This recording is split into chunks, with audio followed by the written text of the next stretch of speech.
So I was doing some mixing and some drum tests, and I realized that there are some kind of hidden things that I might not really talk about that much, and it's even counterintuitive. And so I want to give you three hidden barriers for a great drum sound. They can really sneak up on you. They can suck the tone, suck the life out of the drums, or they can just make your life harder when you're trying to make a great drum mix. So, first up, let's check out kind of a hidden spot number one, and that is the drum phase, specifically in hidden areas like hi-hat mic. Check this out.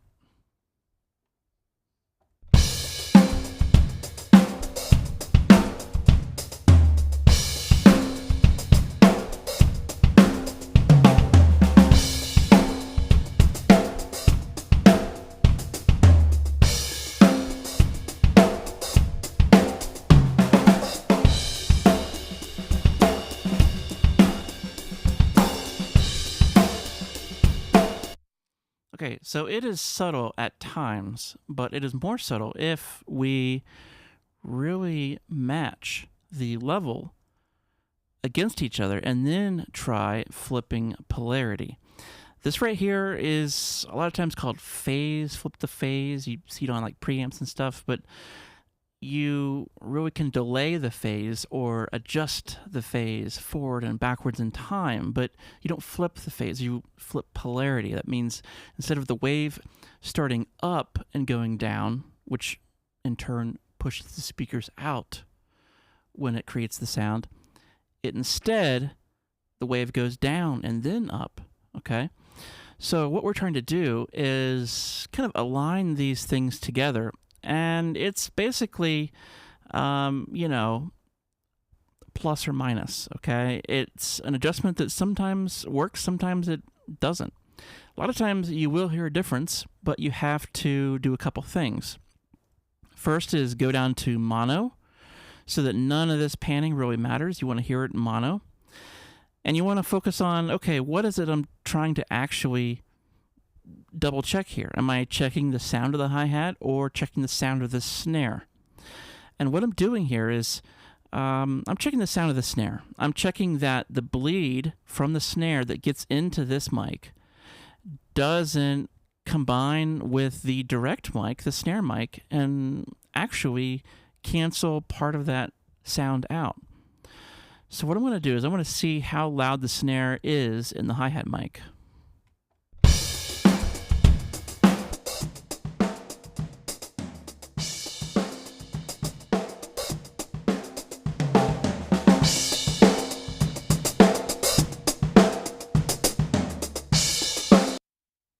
Okay, so now I kind of remember what that feels like. Okay, now I'm going to try to match that.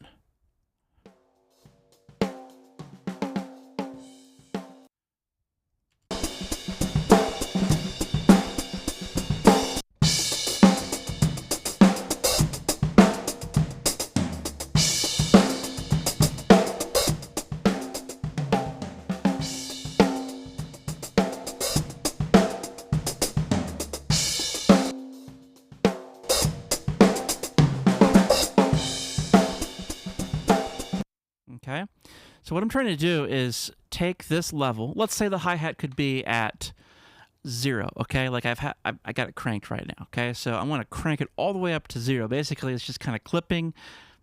Okay, that's not good practice, but I'm just trying to check out these mics and see the relationship. So I'm going to crank it, and that means that maybe the snare, let's just say, is at -12. Okay, in volume. So then the snare mic would also need to be -12 in volume. Okay. It's not going to sound balanced that way. It's going to sound funny, but for the purpose of this, we want to actually level match as best we can. So, yeah, it's not exact science. We just try to do it the best we can.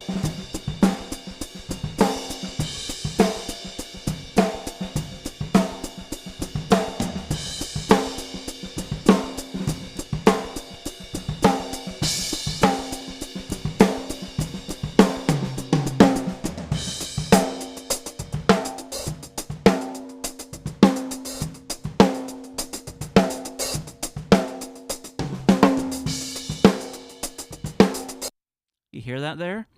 It is definitely fuller in the low end. Okay, we're listening to the low end.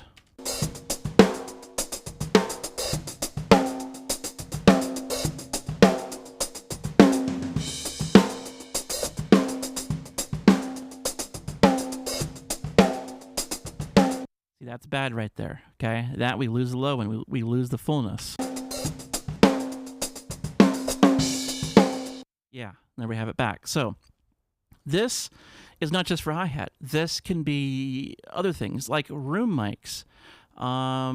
Could even be like a tom mic, but hopefully the tom mic is close enough to that instrument that it's not going to affect too many other things. That's the issue actually of the signal to noise ratio. So we get closer to an instrument, it's going to mostly have that sound and less of the other things around it. So that's why we have close mics, right? You could also reference the 3-to-1 rule with that as well. If it's 3 times closer to the tom, hopefully if it's picking up some of the snare, it won't really affect the sound of that snare. But that's almost more of a theory, not really a rule. We can see here that we're like 3 times closer to the hi-hat, but we're still affecting the snare. So we have to look out for these hidden things, okay? We're talking about hidden barriers to a great drum sound. This is kind of a hidden thing that we might not think of. And I actually don't high-pass the hi-hat because I want to just get this right and actually reinforce the snare with the hi-hat mic.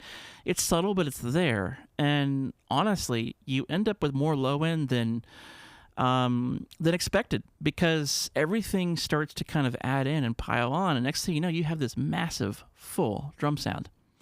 Another place to look out for these types of things, the high tom versus the overhead. The low tom is usually pretty hard to hear. It's usually very subtle. Of course, the snare versus the overhead. And as a general rule, if you double mic a drum, guitar cabinet, whatever it may be, you have mics looking at one another. You're going to have one of them have the polarity flipped. So, snare under is usually flipped opposite of whatever the snare top is. That's just kind of a standard rule. But I usually check those overheads against the snare top and then adjust accordingly on the bottom. So yeah, today really just talking about the hidden things. Hi-hat, room mics is another one. So sometimes I will flip the polarity on those room mics and I will hear a difference. In fact, a lot of times I'll hear a difference. So it's definitely worth checking to, see if it makes a difference. Okay, so item number 2 is kind of related to this, and it is really just avoiding the kind of the distance between the different zones. You want to have clear zones on your mic setup. And I don't know if that I've really talked about this so much, but we have 3 zones. Let's just take snare drum. Okay, a snare drum is actually made from 6 mics. The sound of the snare, okay, that's 6 mics. We have the top and bottom snare, we have the overhead left and right, and we have the room left and right. And within that, we have 3 zones. We have close, we have medium, and we have far. So the close is actually not natural at all. It's more of a reinforcement type of thing, and it's focusing on one element. So we have just the element of the top and the attack and some of the low end. Then we have the bottom mic, and that's a close mic as well. Its polarity is flipped, like we said, but it's going to focus on more of the snare buzz, the high end. And actually, there is some low end to that too. If you want to kind of get some synergy going between top and bottom, you can boost the lows there too. Then we have medium distance, the overheads. Overheads are more of a, it's more of a average of the different parts. And so there on the medium blob, the medium circle, we have an average of the instrument. If we were to zoom out of any instrument, we would focus less on the tonal zones and more on the whole of the instrument. It could be acoustic guitar, If we have a mic too close, we might just hear just the sound hole or just the strings or whatever.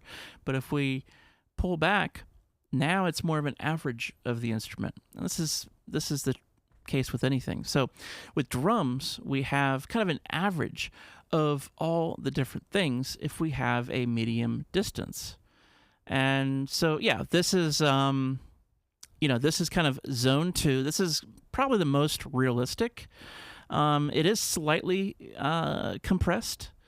So we can do like vocals, like background vocals and stuff. You'd be surprised. It's a little bit different texture if you pull the mic back, say 8 inches, then do your lead vocal close up, you see? So these concepts aren't just for drums. You can apply them multiple places. But for drums today, that's your medium distance. And then moving on to the far distance, and that's your drum rooms. So you have really just the sustain of the drums, the sound of the drums in the room. The room is a part of the instrument. Your studio is the most important piece of gear that you have. And that room is an instrument. It can be tuned as such. You can add sound absorption for high end. You can add it back in using tile or plywood on the floor over carpet if you want to add some more high end. That's like boosting the top end with the EQ. The studio is your most important instrument, and that is what the room captures. So what we're doing here is we're combining these 3 elements. We have the close, medium, and far. And what this allows us to do, if we stick to these 3 zones, is we're able to take the more natural image of your overhead mic, the medium, and then we can compare and contrast how the close mics support that image. And we can flip that polarity, make sure they're working together. Now, what happens if we break this rule? If we go in between the intermediary zones or whatever, no man's land. What we have is we have like a crotch mic or a mic that picks up the back of the bass drum with the snare, or some weird other kind of mic that's kind of close to elements of the kit, but not others, right? Maybe a front of mic kit, microphone or whatever. Crotch mic's probably the best example. What we have is we have that if you flip polarity on that, it works with the kick, but then sucks the life out of the snare, or vice versa. It'll work with the snare, sound amazing, and then suck the life out of the kick. And you're kind of stuck with like, well, the mic's going to kill one part of the kit or the other, and it becomes very difficult to use in that context. So that's when you have things where it is not very close to one element, but it's not far away either to get the average. We want to avoid that. So stick to your zones. Now, I guess the exception would be is overheads. I mean, you could do like very, very high up overheads that kind of sound like room mics, and it's not going to really like kill your drum sound. You really just want to avoid being between zone 1, the close mics, and zone 2, the overheads. Okay, so like 2 feet away, that's your danger zone. I mean, that's going to be like picking up a couple different drums. It's not going to really be working with the overheads or the close mics. It might fight against one or the other when you flip polarity. Just avoid it. So either stay close, stay medium, or stay far. Okay, moving on to point 3, and this I kind of hinted at, is if your overheads are a little tall, a little far up from the kit, they can start to sound like room mics. Now, what you want to do is actually increase your sweet spot of your drum mic placement, and you do that through sound treatment. So absorption in the room, here on the actual drums, I don't have so much absorption in the room. It's literally just a room. I put some drums in there and went to town. And you can, actually hear that the overheads are just about too much of the room sound, and that's because there's no treatment.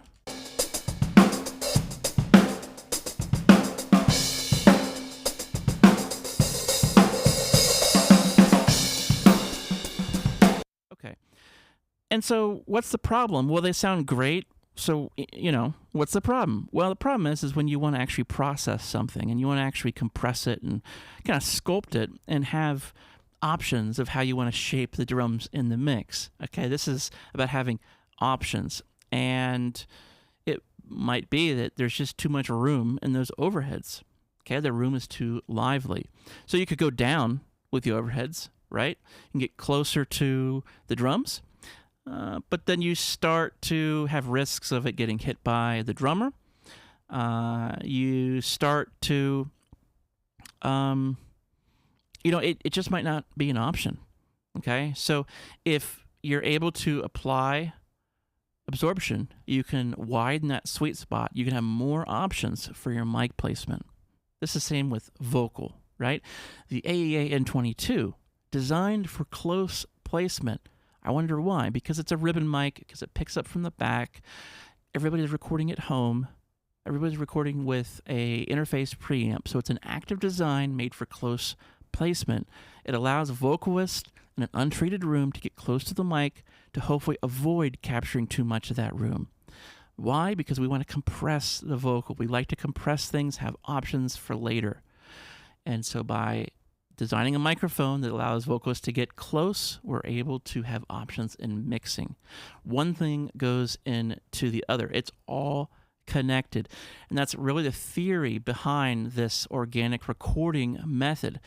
It's not really about recording. It's about everything that we do. And the way the gear is designed affects how it's used, affects how close a vocalist can get, and that affects how much compression we can apply to that vocal, okay? So everything affects everything else. This is about using fewer steps. You can fix it now, not later. And if you can eliminate any extra gear, okay, we don't need to use isotope RX on a lot of different sources if we don't have the noise in the first place. Okay, we don't have to use D-room or D-verb if we do it right in the first place. So it's about getting it right when that actual sound is printed to the hard drive. That's the point. That's kind of the commitment point. And we got to get it right at the beginning. That's why the organic recording method is actually more about mixing in your head ahead of time so that you don't have a million problems later. Then what happens is mixing is actually just a iteration process. You record, you mix. You review, think about it, go listen to your car, whatever, release it. Next time you want to release a song, it all starts over again and it just repeats, okay? And so it's all one process. We want to try to avoid having issues. So back to this overhead, think about the idea that there is a lot of room in the overhead. And if I want to just use it as is, cool. It can work.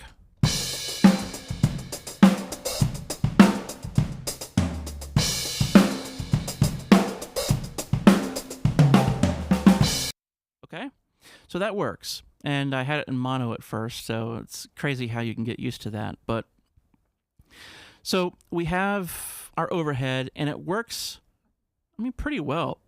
The context of the mix. I'll make a quick mix here.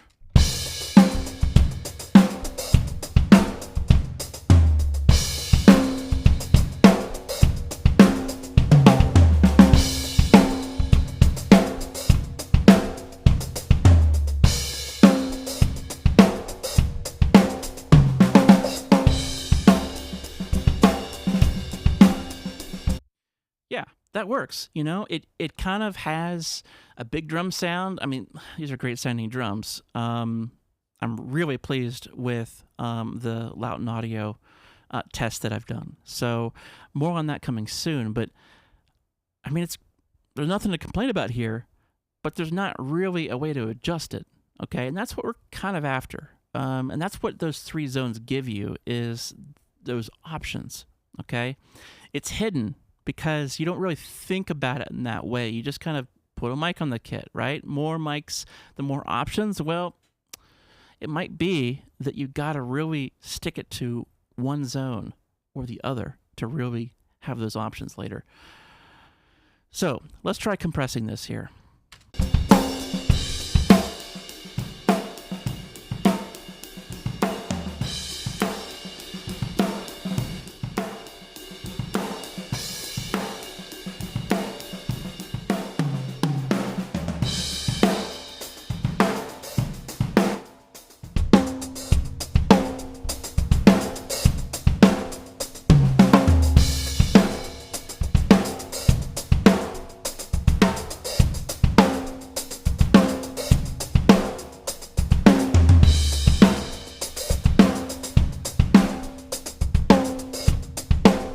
The problem would come in where if you need more cymbals, but you need a dry drum sound, okay? We're basically giving no options later for a drier drum sound. You're pretty much kind of stuck with it, okay? And again, you could kind of tweak this with lowering the overheads way low, but they'll probably get hit by the drummer. So instead, you can add room treatment. You can throw up some packing blankets, okay? These blue blankets behind me work great. Just get the heavy ones, just put them up somewhere, okay? Use clamps to clamp them to a door jamb or the wall. Use some A-frame clips, whatever. But just get them up, control that room, because if you can control that high end, now you have more options for that sweet spot. Okay, so kind of in review, the three kind of hidden barriers to a great drum sound. We have the phase issue, okay, that's sucking the life out of your drum, the fullness out of your drums. Hidden places that the snare can sneak into, that's really the priority here. The kick drum, it's heavily relied on close mic, so that snare is really the priority, and you want to check it against stuff like hi-hat, room mics even, okay, that's point one. Point two was the avoiding the kind of the intermediate positions. So stick to your zone one close, and then zone two is your overheads. So that's about 6 feet up or so. And then zone three is your distance mics, your room mics. And more forgiving between the zone two and zone three, okay? It's not going to matter so much, but if you combine and you do like a zone 1.5, okay, like that crotch mic, you could have it where, okay, it's picking up a lot of kick and snare, but you flip the polarity, it cancels out the kick, flip it again, it cancels out the snare. It's no good. And then, of course, the third one is room treatment to widen your mic position and give you options so you don't bake in the room sound into your overheads. And of course, this applies to vocal and other things. So let me know what you thought of these tips, these ideas. I'm sure I could expand each of these into an hour-long video. I could just keep going on. I'm just a big audio nerd. But yeah, let me know what you thought. Talk to you soon.